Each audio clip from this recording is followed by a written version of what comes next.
আসসালামু আলাইকুম। বাংলাদেশের সাবেক পুলিশ প্রধান এবং পুলিশের ৩০তম আইজিপি মোহাম্মদ মঈনুল ইসলামের নিয়োগ বাতিল করল বর্তমান সরকার। তো আপনারা সাবেক এই আইজিপি মোহাম্মদ মঈনুল ইসলামকে চেনেন।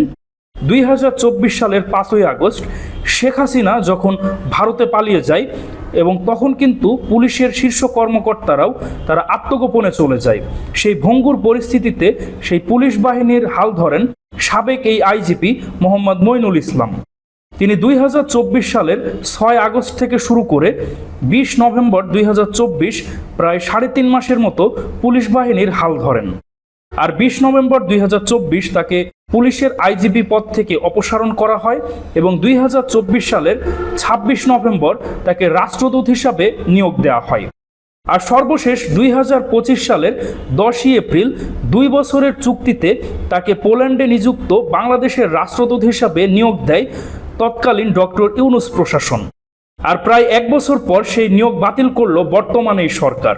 তো গত অন্তর্বর্তীকালীন সরকারের আমলে চুক্তিভিত্তিতে নিয়োগ পাওয়া সাবেক এই আইজিপি মোহাম্মদ মঈনুল ইসলাম সহ ৪ রাষ্ট্রদূতকে গত ৮ই মার্চ প্রত্যাহার করে পররাষ্ট্র মন্ত্রণালয়।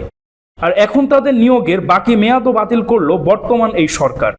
তো গত ২২শে এপ্রিল জনপ্রশাসন মন্ত্রণালয়ের একটি প্রজ্ঞাপনে সাবেক এই আইজিপি মোহাম্মদ মঈনুল ইসলামের নিয়োগ বাতিলের বিষয়ে একটি প্রজ্ঞাপন জারি করা হয়। তবে এই প্রজ্ঞাপনে তার নিয়োগ কেন বাতিল করা হলো এই প্রসঙ্গে সুনির্দিষ্ট কোনো কারণ উল্লেখ করা হয়নি। তো দর্শক মণ্ডলী, পুলিশের সাবেক এই আইজিপি মোহাম্মদ মঈনুল ইসলামের নিয়োগ বাতিল প্রসঙ্গে আপনাদের কী অভিমত অবশ্যই কমেন্টে জানান।